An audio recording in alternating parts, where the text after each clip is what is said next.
예. 예, 반갑습니다. 힘드시죠? 이제 33일 남았습니다. 예, 멍한 상태에서 합격하는 거예요, 원래요. 자신감 가져야죠. 시험은 정신없는 상태에서 합격하는 겁니다. 완벽한 상태에서 합격하는 시험은 없습니다. 멍한 상태에서 어떻게 합격했지 이런 상태로 합격하는 것이 거의 대부분입니다. 그런 건 없어요. 그러니까 할 수 있다는 자신감을 갖고 계속 손에 익숙한 내용들을 지금부터는 계속 반복해서 보는 것이 합격으로 가는 길입니다. 예, 저 정답을 먼저 불러드리겠습니다. 예, 41, 5, 42, 4, 43, 3, 44, 3, 45, 4, 46, 2, 47, 1, 48, 1, 49, 2, 50번 3, 51, 1, 52, 1, 53, 5, 54, 5, 55, 5, 56, 4, 57, 3, 58, 4, 59, 4, 60번 3, 61, 2, 예, 62, 4, 63, 4, 64, 3, 65, 5, 66, 1, 67, 3, 68, 2, 69, 5, 70번 2, 71, 2, 72, 1, 73, 1, 74, 5, 75, 2, 76, 2, 77, 3, 78, 1, 79, 3, 80번 2번입니다. 자, 문제풀이 하도록 하겠습니다. 아니요.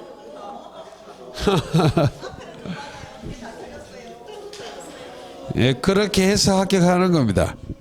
자, 문제풀이 하겠습니다. 41번이요. 예, 법률행위에 관한 설명. 옳은 것은 1번이요. 농취증, 농지 취득 자격 증명은 농지 소유권 이전 등기를 신청할 때 첨부하는 정보에 불과하지 농지 매매 계약이 효력이 발생하기 위한 요건은 아닙니다. 자, 2번 토지거래 허가구역 내 허가 대상인 토지의 토지거래 허가는 토지 매매 계약을 위한 성립 요건이다. 성립에 가로하시고 X예요.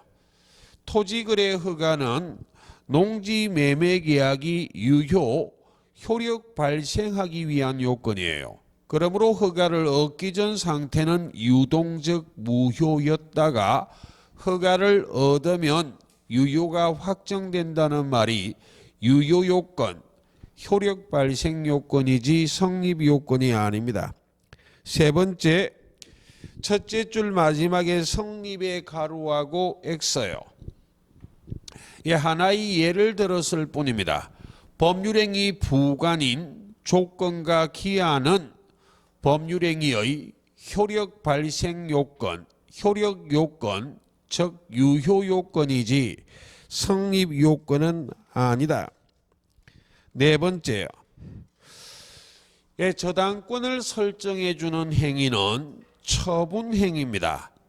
제한 물건을 설정해 주는 행위도 소유권을 이전하는 행위처럼 처분행위이기 때문에 처분권이 없는 자는 처분행위할 수 없으므로 처분권이 없는 자가 처분행위하면 그것은 무효가 되겠습니다. 유효하다가 틀렸어요. 마지막 답은 아주 쉽네요. 법률행위가 성립하지 않았다면의 채거 불성립의 문제, 부존재의 문제지 효력을 논할 수 없으므로 무효에 관한 규정은 적용될 수가 없습니다. 137조의 일부 무효의 법리, 138조의 무효행위 전환, 139조의 무효행위 추인은 무효에 관한 규정은 법률행위가 성립한 이후의 문제다. 적용되지 않는다. 5번이 옳은 지문입니다. 자, 42번이요. 불공정한 법률행위, 털린 것, 다툼 판례. 자, 불공정한 법률행위가 성립하기 위해서 피해자, 즉 본인의 주관적 요건은 궁박, 경솔, 무경험을 말하는 것인데 이 궁박, 경솔, 무경험은 모두 갖추어야만 하는 것이 아니라 그중 일부만 갖추더라도 불공정한 법률행위가 성립할 수 있습니다. 자, 2번이요. 자, 불공정한 법률행위에서는 추정된다는 말이 나오면 전부 털립니다. 자, 피해자가 즉 본인이 궁박, 경솔, 무경험한 상태에 있었다 할지라도 가해자, 폭리자의 주관적 요건, 가해자, 폭리자가 이를 알고 이용하려는 악의까지 갖추고 있어야만, 폭리행위의 악의까지 있어야만 불공정한 법률행위가 성립할 수 있습니다. 그러므로 폭리행위의 악의가 없다면 불공정한 법률행위는 성립하지 않는다. 그래서 옳은 지문 세 번째, 겁부와 반대급부 사이에 현저한 불균형이 있어야만 불공정한 법률행위가 성립할 수 있기 때문에 정여에 체크하시고, 정여와 같은 무상행위는 겁부와 반대급부 사이에 현저한 불균형을 논할 수 없기 때문에 불공정한 법률행위는 성립하지 않습니다. 자, 네 번째, 셋째 줄 전반에 경솔의 경의 동그라미, 무경험의 무의 동그라미, 본인의 가로하고 X, 마지막 줄에 공박의 공의 동그라미, 대리인의 가로하고 X. 정리한다면 대리인에 의하여 법률행위가 이루어졌다면 피해자, 즉 본인의 주관적 요건인 궁박, 경솔, 무경험은 누구를 기준으로 판단할 것인가? 경무대라 그랬습니다. 경솔, 무경험은 대리인 기준. 그럼 자동적으로 궁박은 본인 기준. 대리인과 본인을 뒤집어서 서술하고 있기 때문에 4번이 털린 지문이고 의외로 정답이 많이 되는 부분이기 때문에 경무대를 꼭 기억하시고, 마지막이요. 103조 반사의 질서행위에 해당하여 무효인 경우, 그 예시규정인 104조 불공정한 법률행위에 해당하여 무효인 경우 가장 대표적인 공통점 하나와 차이점 하나를 꼭 기억해야 됩니다. 먼저 공통점 하나, 둘 다 절대적 무효이기 때문에 139조의 무효행위 추인은 허용하지 않아요. 근데 차이점 하나, 반사의 질서행위에 해당하여 무효인 경우는 138조의 무효행위 전환도 허용하지 않지만 불공정한 법률행위의 무효는 무효행위 전환이 가능하다는 판례가 있다.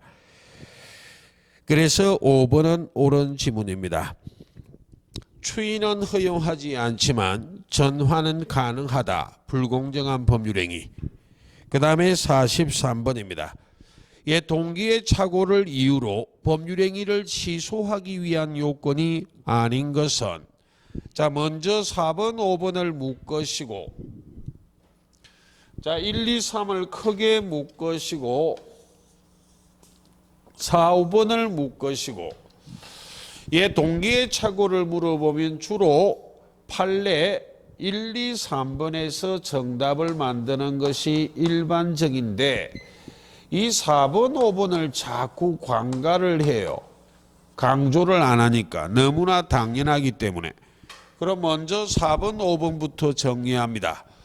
동기는 의사표시의 구성 요소가 아니기 때문에 원칙적으로 착오에 의한 의사표시로 취소할 수 없고 예외적으로 일정한 요건이나 착오에 의한 의사표시로 취소할 수 있는 예외가 있어요.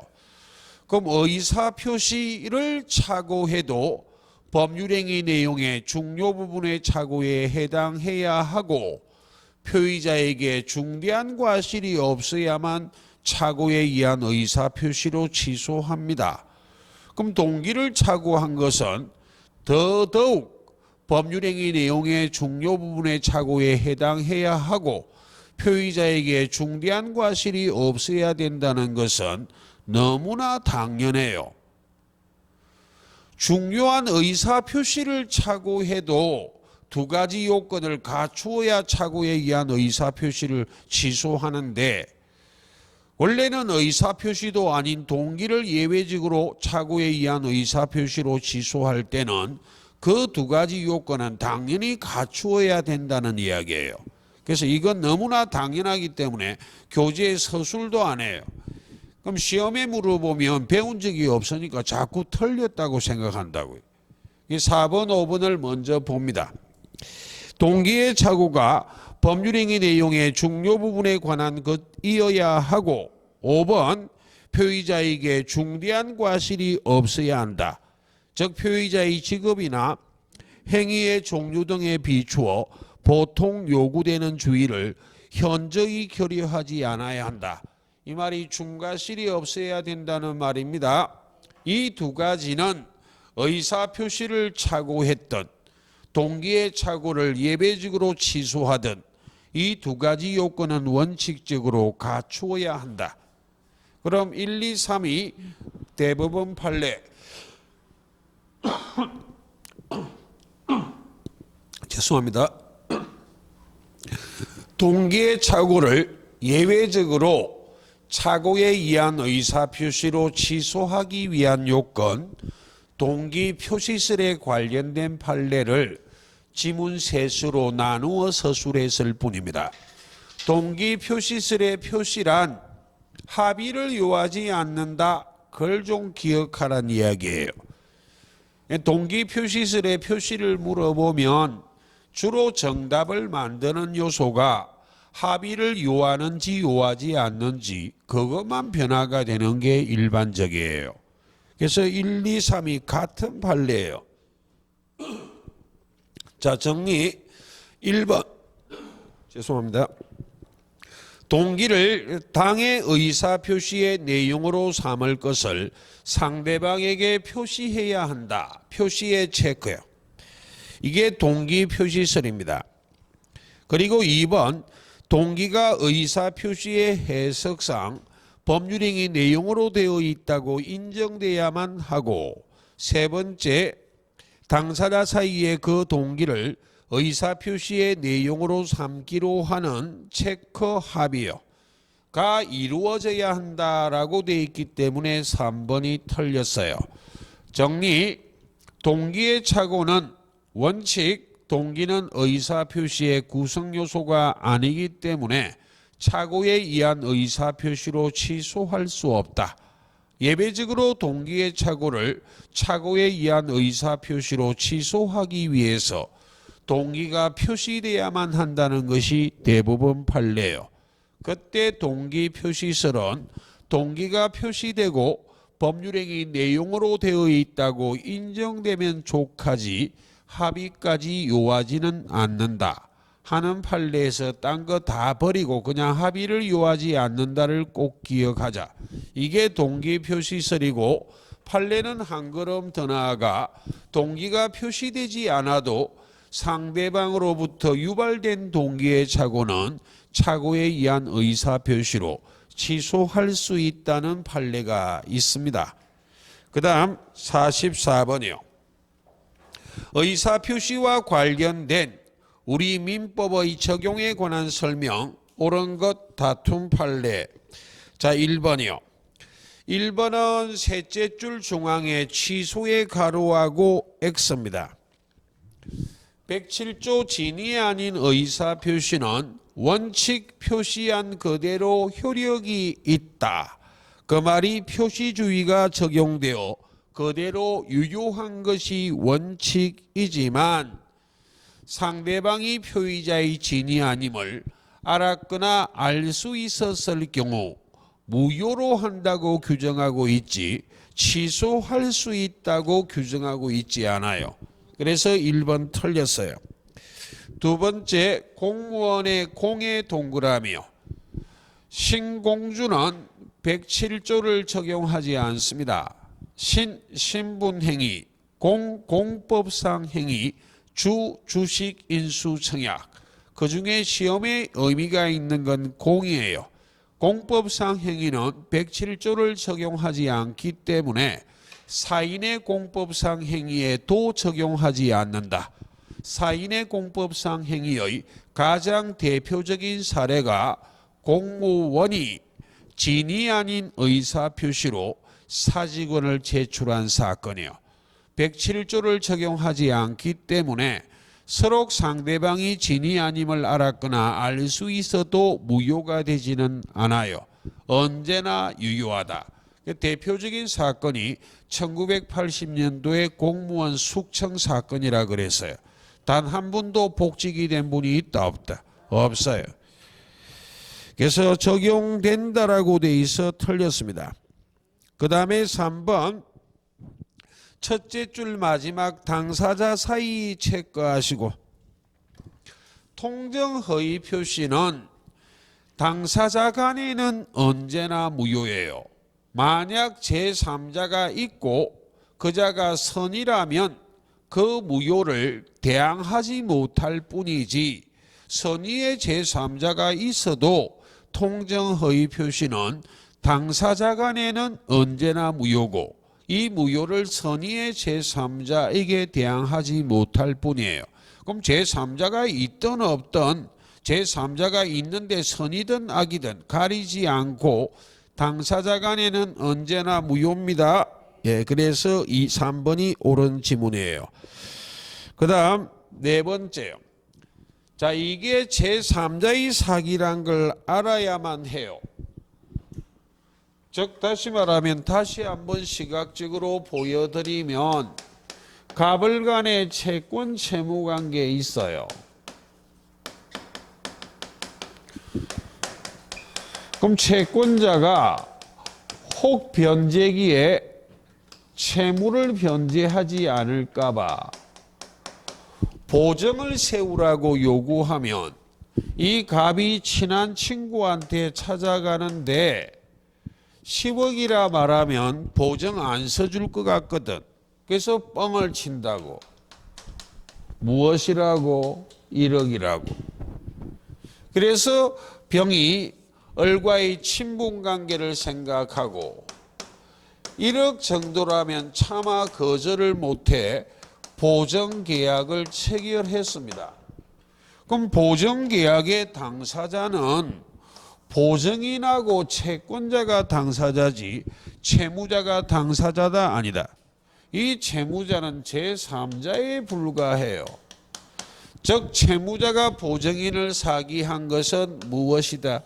제3자의 사기이기 때문에 보증인이 보증계약을 취소하기 위해서 상대방 채권자가 사기당해서 보증서로 왔구나를 알았거나 알 수 있어야만 취소하지 선의 및 무과실이라면 취소한다 못한다? 못해요. 채무자가 보증인을 사기한 건 제3자의 사기입니다. 보증인이 보증계약을 취소하기 위해서 상대방 채권자가 알았거나 알 수 있어야만 취소해요. 그래서 네 번째 채무자의 기망행위에 의하여 보정계약을 체결한 자, 보정인은 상대방 채권자가 알았거나 알 수 있어야만 취소하기 때문에 알았는가와 관계없이 취소한다는 말이 틀린 말입니다. 여백의 제3자 사기라 적으시고 상대방의 사기라면 옳은 지문이 될 수 있지만 제3자 사기이기 때문에 틀렸어요. 네 번째, 대리인이 체크요. 본인의 의사와 다른 표시 행위한 경우 의사와 표시에 불일치인지 일치인지 의사 표시에 하자가 있는지 없는지 대리 행위를 할 때 의사를 결정하고 결정한 의사를 표시 행위하는 자가 대리인이기 때문에 대리 행위에 하자가 있는지 없는지는 원칙 대리인 표준설 대리인을 기준으로 판단하기 때문에 착오인지 아닌지는 대리인의 의사와 대리인의 표시를 비교하는 것이지, 즉 본인의 의사와 대리인의 표시를 비교한다 안 한다 안 하기 때문에 대리인이 본인의 의사와 다른 표시 행위를 해도 이것만으로 의사와 표시의 불일치로 본다 안 본다? 안 본다니까요. 그러니까 그 중에 하나 착오다 아니다. 아니기 때문에 착오에 의한 의사 표시로 취소할 수 없다. 45번입니다. 갑의 대리인 을이 복 대리인을 선임한 경우 틀린 것 다툼 판례. 자, 1, 2 묶으시고 1번 을이 체커 법정이요. 대리인인 경우 법정 대리인 을은 체커 언제나요? 복 대리인을 선임할 수 있다. 2번 을이 체커 임이요. 임이 대리인인 경우 자 묶어볼게요. 본인의 성낙이 있거나 부득이한 사유가 있지 아니하는 한까지요. 복 대리인을 선임할 수 없다. 그래서 책임은 1번 법정 대리인은 언제나 복 대리인을 선임할 수 있기 때문에 법정 무과실 책임. 복 대리인을 선임하고 감독하는데 과실이 없어도 책임을 지는 게 원칙이다. 2번 이미 대리인은 원칙적으로 복 대리인을 선임할 수 없고 예외적으로 본인의 허락, 성낙이 있거나 부득이한 사유가 발생한 경우에만 복 대리인을 선임하기 때문에 상대적으로 책임은 적다. 과실 책임이요. 선임하고 감독하는데 과실이 있을 때 책임을 지는 것이다. 3, 4를 묶으시고 3번이요.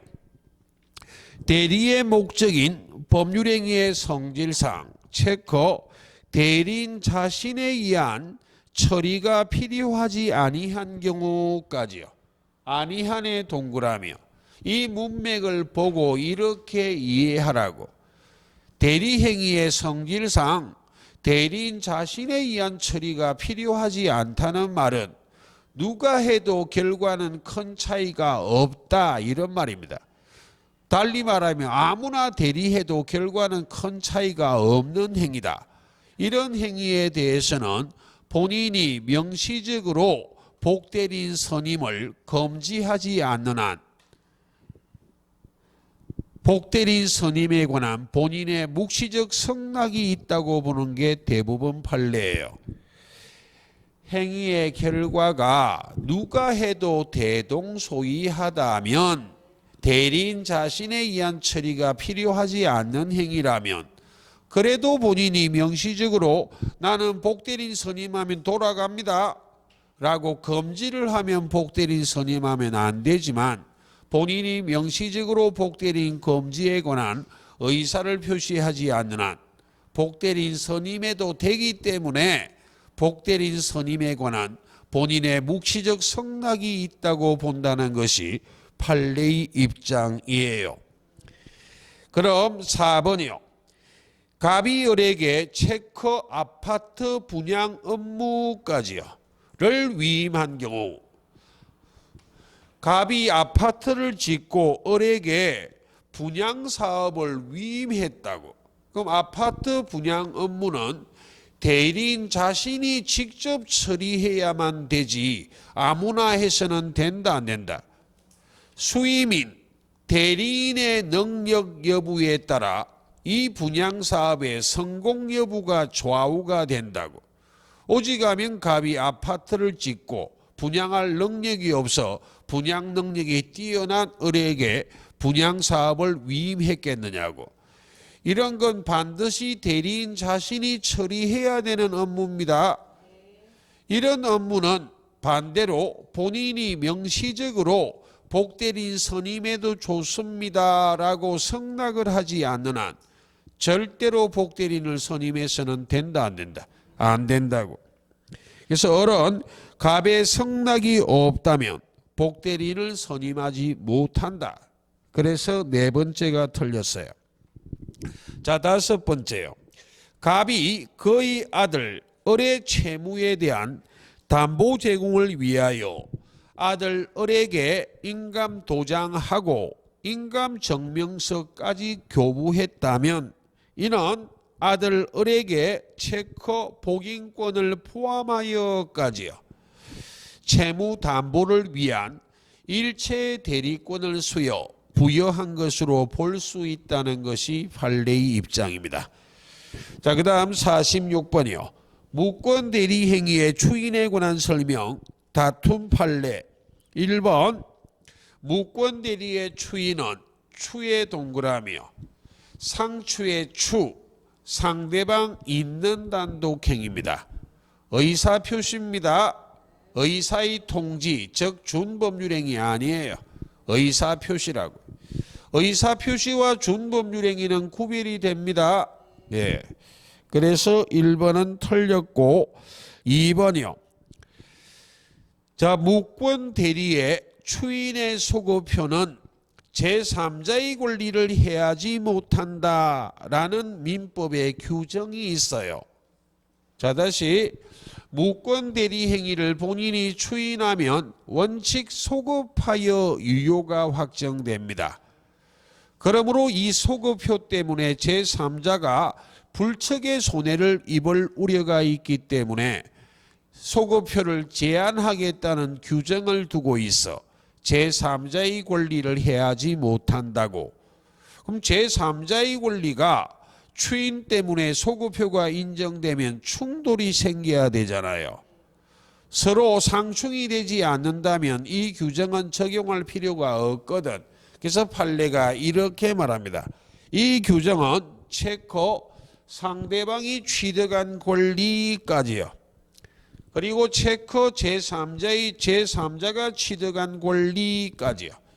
상대방이 취득한 권리하고 제3자가 취득한 권리가 부딪힐 때 상충이 될 때 이 규정을 적용하는 것이지, 즉 배타적일 때 서로 조화가 된다면 이 규정은 적용할 필요 있다 없다? 없다 그 말이에요. 가 체커 모두 배타적 효력을 가지는 경우에 하나여까지요. 그 의미가 있다. 배타적이라 말은 서로 충돌된다는 말입니다. 예. 그 다음에 세 번째요. 무권 대리인에 대한 추인은 상대방에게 효력이 없으므로 그래서 틀렸습니다. 본인이 추인은 무권 대리인에게 할 수 있는데 상대방이 안 후에는 효력이 있고 알기 전에는 추인의 효력이 없다. 그러므로 상대방에게 효력이 없으므로 라고 가기 위해서는 상대방 바로 위에 알기 전이라고 적시해야 옳은 지문. 틀렸어요. 본인이 무권 대리인에게 추인한 경우 아직 상대방이 알기 전이라면 추인의 효력이 없으므로 됐죠? 예. 예. 상대방은 추인의 효력을 주장할 수 없다라고 돼 있어 그것도 틀렸어요. 왜냐하면 알기 전에는 추인의 효력이 없지만 상대방이 안 후에는 추인의 효력 생기죠. 예, 그래서 이 지문이 틀린 이유는 상대방이 알기 전인지 안 후인지를 적시하지 않고 서술하고 있기 때문에 틀린 지문이에요. 그럼 첫 번째 상대방 위에는 알기 전이라 적으시고 두 번째 상대방 위에는 안 후라고 적으시고 옳은 지문을 만들면 본인이 무권 대리인에게 추인한 경우 상대방이 알기 전에는 추인의 효력이 없지만 상대방이 안 후에는 추인의 효력이 있다. 그 다음 네 번째요. 둘째 줄에 원칙적 체크하시고 유효하다가 틀렸습니다. 정리. 본인이 추인할 때 일부 추인하거나 변경을 가한 추인은 원칙적으로 효력이 없고 다만 예외적으로 상대방이 일부 추인해도 좋습니다. 변경을 가한 추인을 해도 좋습니다. 라고 동의를 한다면 예외적으로 유효할 수 있다. 그러므로 원칙 예외를 한꺼번에 서술한다면 본인이 일부 추인, 변경을 가한 추인한 경우 상대방의 동의를 얻지 못하는 한 효력이 없다. 틀렸습니다. 그 다음 5번은 묵시적 추인이 가능한데 묵시적 추인에 해당하는지 여부, 그 판례는 제일 쉬운 판례라 그랬어요. 무권 대리 행위를 하고 본인이 추인하겠습니다라는 의사 표시를 하지는 않았지만 본인이 일정한 행위를 해야만 해요. 본인이 일정한 행위를 하고 그 행위 속에 추인의 의사 표시가 포함되어 있다고 해석할 수 있다면 대법원 판례가 묵시적 추인에 해당한다고 말해요.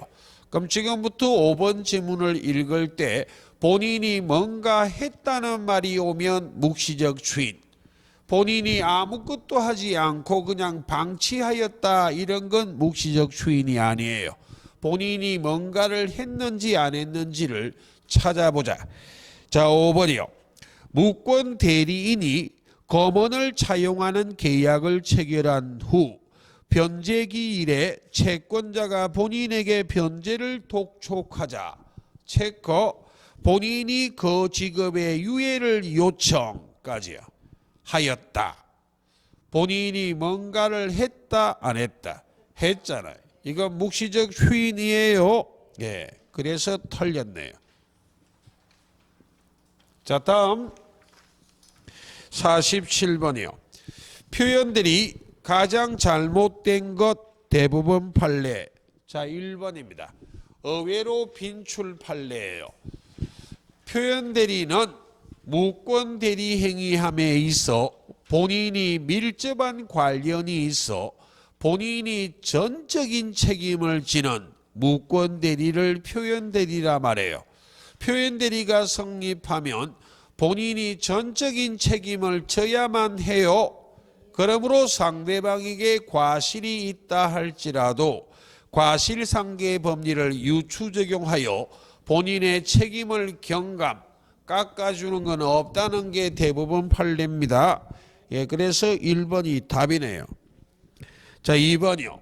2번과 같은 지문이 등장하면 딱 하나만 임의 대리에만 적용되고 나머지 모두는 임의 대리뿐만 아니라 법정 대리에도 적용된다로 가면 돼.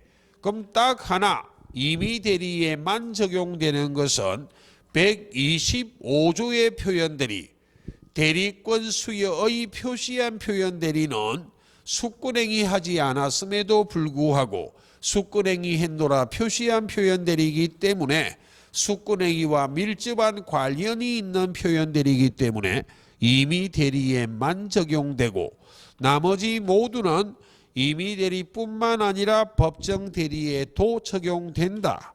3번이요. 첫째 줄 마지막 대리행위 당시 체크요. 정리. 126조 대리권한을 넘은 표현 대리가 성립하기 위하여 상대방에게 정당한 이유가 있어야만 하는데 정당한 이유가 있는지 없는지는 원칙 대리행위 당시를 기준으로 판단하지 그 이후의 사정은 고려하지 않는다. 만약 대리행위가 매매계약이라면 대리행위 당시는 매매계약 체결 당시를 기준으로 판단하지 그 이후의 사정은 원칙 고려한다 안 한다? 안 한다. 자, 네 번째요.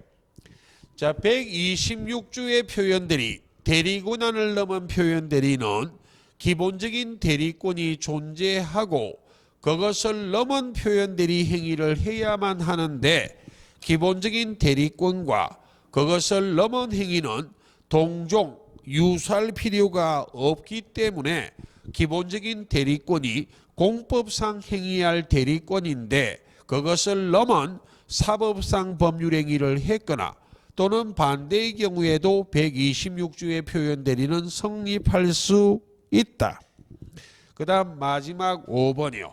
126조의 표현 대리는 기본적인 대리권이 존재해야 성립하는 표현 대리인데 기본적인 대리권은 종류를 묻지 않기 때문에 복대리권도 기본적인 대리권이 될 수 있죠. 예. 그 다음 48번이요. 갑을 사이에 토지거래 허가구역 내의 갑의 토지에 대한 매매계약이 체결된 경우의 효과에 관한 다음 설명. 가장 타당한 것은 다툼 판례. 자, 1번입니다. 먼저 문제를 보기 전 토지거래 허가구역 내 허가 대상인 토지를 허가를 얻을 것을 전제하여 매매했지만 아직 허가를 얻기 전 상태, 유동적 무효 상태에서 무엇을 할 수 있고 무엇을 할 수 없는지 그 판례를 물어보는데 유동적 무효도 일단은 무효인 상태이기 때문에 매매계약은 일단은 무효이기 때문에 매매계약에 따른 이란 말이 오면 거의 대부분 없다로 가는 거예요. 예. 근데 있다 예외적인 묶음이 두 개가 있어요. 아무리 유동적 무효 상태에서도 계약금만 주고받은 상태라면 계약금에 의한 계약 해지할 수 있다. 아무리 유동적 무효 상태라도 비정상적 의사표시, 비진의 표시, 통정허위 표시, 착오, 사기강박에 의한 의사표시 등을 했다는 것이 입증이 되면 유동적 무효 상태에서도 무효나 취소는 주장할 수 있어요. 그 다음 유동적 무효 상태에서 할 수 있다가 있다. 매매계약에 따르는 두 묶음을 제외하고 전부 없다고 허가를 얻을 것을 전제하여 매매했기 때문에 유동적 무효 상태에서도 매도인 매수인은 허가 신청 절차에 협력할 의무는 있거든. 그럼 허가 신청 절차에 따른 이란 말이 오면 있다로 가되 딱 하나만 없다예요. 허가 신청 절차 협력 의무는 매매계약의 부수적 채무에 불과하기 때문에 허가 신청 절차에 협력하지 않는다고 매매계약을 해지할 수는 있다 없다? 없어. 지금부터 문제를 풀어볼게요. 옳은 것 1번 매수인의 협력 의무 이행을 청구함에 있어서 대금 채무 이행을 제공할 필요는 없다. 유동적 무효 상태에서는 매매계약에 따른 채권 채무는 발생하지 않기 때문에 매도인이든 매수인이든 허가 신청자의 절차에 협력하세요 라고 청구할 때 매매계약에 따른 채무는 이행할 필요 있다 없다? 없다 그 말이에요. 그러므로 매도인 갑은 매매대금 이행 제공이 없었음을 이유로 협력 의무 이행을 거절은 한다 못한다? 못해요. 유동적 무효 상태에서는 허가 신청 절차에 협력할 의무가 언제나 선이행 의무지 매도인 또는 매수인의 매매계약에 따른 채권 채무하고 동생관계가 될 수가 없습니다. 예. 그 다음에 1번이 옳아요. 자, 2번 유동적 무효도 무효의 일종이므로 자 묶으시고 허가를 얻어 확정적 유효가 되지 않는 한까지 묶으시고 부당 이득을 이유로 언더라인 계약금의 반환까지를 구할 수 있다고 돼 있어 가로가 털렸습니다.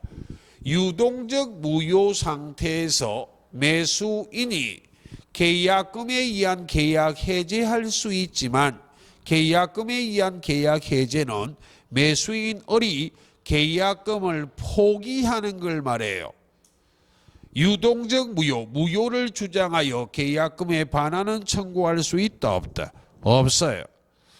만약 허가를 얻지 못하여 무효가 확정이 됐다면 그때는 계약금의 반환을 청구할 수 있지만 유동적 무효 상태에서는 계약금의 반환을 청구하지 못합니다. 가로를 뒤집어서 표현해야 옳은 지문이 될 여지가 있어. 유효가 확정됐는데 무슨 계약금을 돌려달라 청구하느냐고. 말이 되지 않아요. 되겠죠? 그 다음 세 번째요. 둘째 줄에 갑은 다음에 허가 전 체크요. 정리.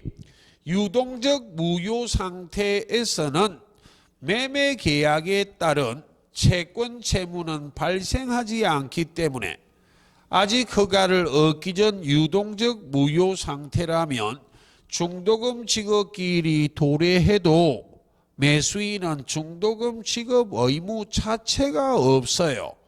유동적 무효 상태 허가 전에는.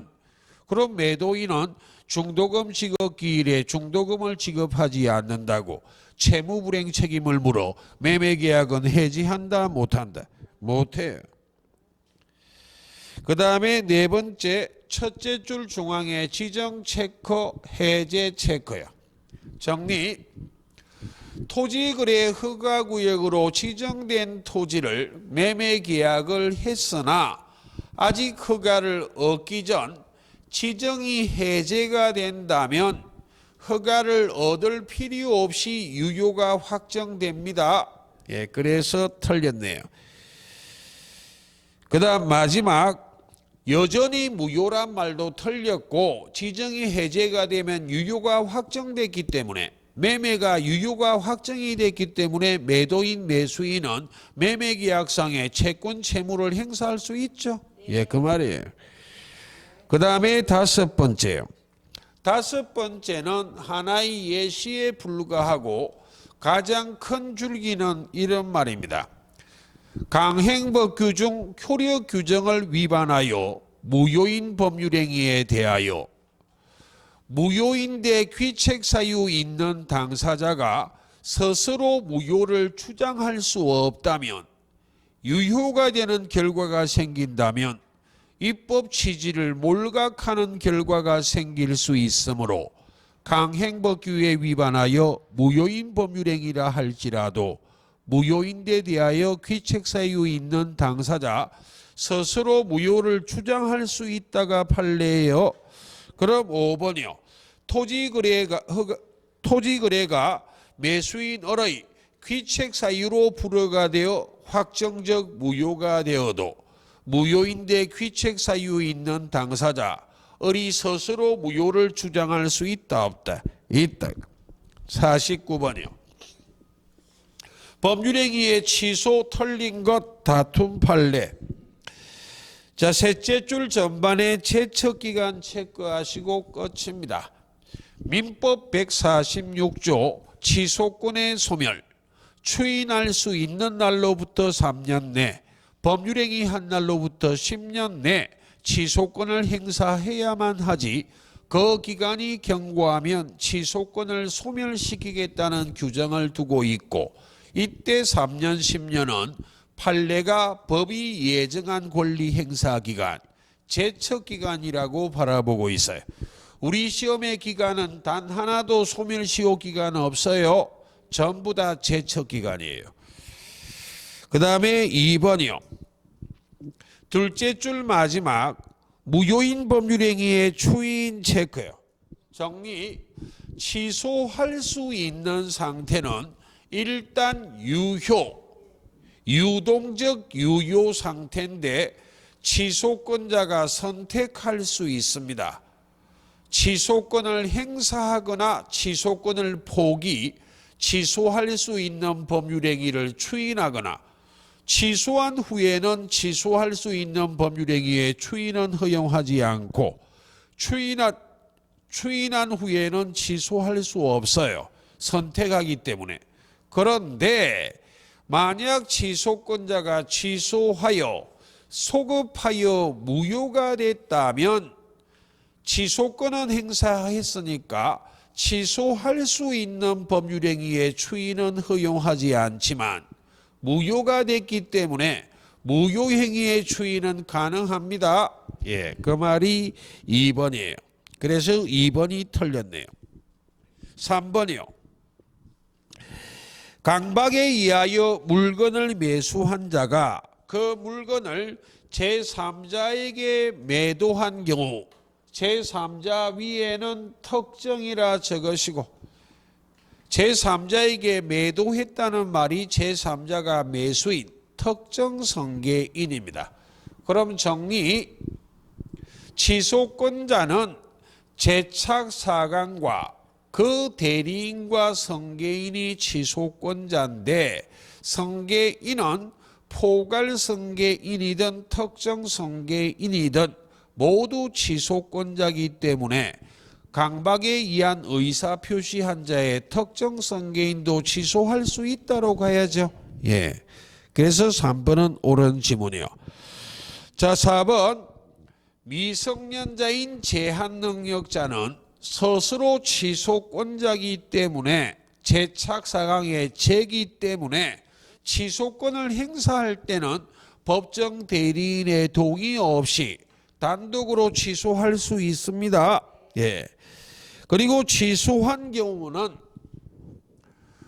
취소하여 소급하여 무효가 된 것은 103조가 아닌 개별 규정에 따라 무효가 됐기 때문에 이행한 것이 불법 원인 급여에 해당하지 않으므로 부당이득 반환 청구할 수 있습니다. 이때 부당이득 반환의 범위는 원칙 선의의 자는 현존익, 악의의 자는 전부 반환하는 것이 원칙이나 반환 범위에 특칙이 있다. 제한능력자의 법률행위를 취소하고 소급하여 무효가 된 경우 제한능력자만큼은 선악불문하고 현존이익만 반환해요. 예, 그래서 옳은 지문입니다. 마지막, 예, 셋째 줄 마지막에 포함의 체크요.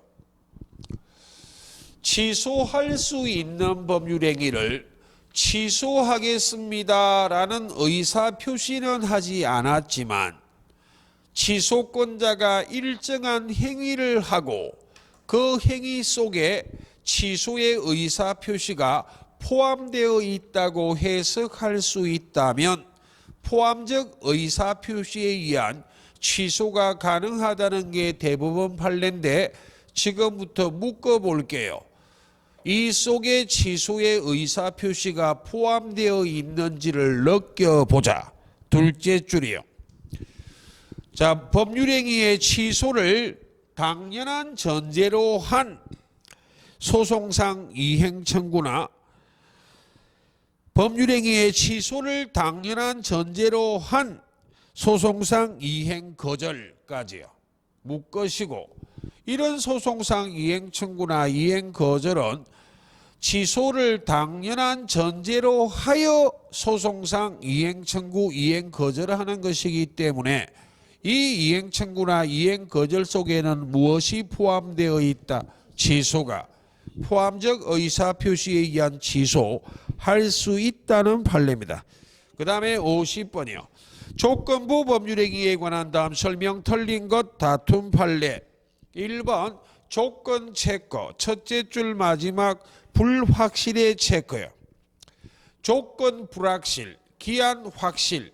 그것도 뒤집어서 정답 만든 적이 몇 차례 있었어요. 예, 거기에 초점을 맞추시고 그 다음에 첫째 줄 중앙에 효력의 동그라미요. 조건 기한은 효력 요건이지 성립 요건 아닙니다. 예. 그 다음에 2번이요. 2번에서 3번으로 화살표. 2번 첫째 줄에 체크합니다. 정지조건부 법률행위에 해당한다까지요. 둘째 줄 체크합니다. 그 법률효과의 발생을 다투려는 자까지요. 그 다음에 3번 첫째 줄에 체크합니다. 조건이 성취되었다까지요. 자, 둘째 줄에 가로합니다. 효력을 저지하려는 자까지 가로하고 저지 밑에 체크요. 먼저 2번입니다. 어떤 법률행위가 정지조건부 법률행위에 해당한다라는 사실에 대한 입증 책임은 누가 부담할 것인가? 정지조건은 조건의 성취로 효력이 발생하는 것이기 때문에 조건이 성취되기 전에는 효력이 발생하지 않으므로 정지조건은 법률행위 효력 발생을 저지하는 요건이기 때문에 어떤 법률행위가 정지조건부 법률행위에 해당한다는 것을 입증한다면 아직 효력이 발생하지 않았기 때문에 입증함으로 유리한 지위에 서는 자는 법률행위 효력 발생을 다투려고 하는 자, 저지하려고 하는 자가 입증해요. 그런데 이번은 정지조건부 법률행위에 해당한다가 다툼이 생긴 게 아니라 법률행위는 정지조건부 법률행위인데 조건이 성취되었다라는 사실을 입증하면 효력이 생기거든. 효력 발생이요. 정지조건부 법률행위에 조건이 성취되었다를 입증하면 효력이 발생하기 때문에 법률행위 효력 발생을 주장하는 자가 입증하지 효력을 저지하려고 하는 자가 입증하지는 않는다. 그래서 2, 3번이 입증 책임 중 제일 어려운 말인데 와닿지 않으면 욕심내지 않는다 그랬습니다. 예. 그 다음 네 번째요. 해제 조건부 정려로 인한 부동산 소유권 이전 등기를 마쳤다 하더라도 그 해제 조건이 성취되면 해제 조건은 조건의 성취로 효력이 소멸하기 때문에 소유권은 정려자에게 당연히 복귀된다. 이 말이 유인성설이에요. 원인행위, 매매계약이든 정여계약이든 무효, 취소, 해제, 합의해제, 해제 조건이 성취된 경우 매도인이나 정려자에게 소유권이 복귀되기 위해서 말소등기란 형식은 필요 있다 없다? 없다 그 말입니다. 그 다음에 5번이요. 조건과 동기의 차이점이요. 공통점은 조건도 동기도 모두 조건의사는 있어요. 그 조건의사가 외부로 표시됐다면 조건이고 표시되지 않았다면 동기에 불과하다. 그 말을 이해하기 위해서 예를 들어볼게요. 제가 여러분에게 이렇게 표시했다면 올해 공인중개사 시험에 합격하면 1억을 공짜로 드리겠습니다. 라고 표시했다면 조건이에요. 정여계약할 때 올해 공인중개사 시험에 합격하면을 외부로 표시하면 무엇이다? 조건이요. 근데 표시하지 않고 마음만 갖고 있어. 1억 드릴게요 라고 제가 여러분에게 정여의 의사 표시할 때 마음속에는 합격하면 줘야지 라는 의사는 있었지만 표시하지 않았다면 무엇에 불과해? 동기에 불과하다고. 그 말입니다. 그럼 51번부터는 잠깐 쉬다 설명드릴게요.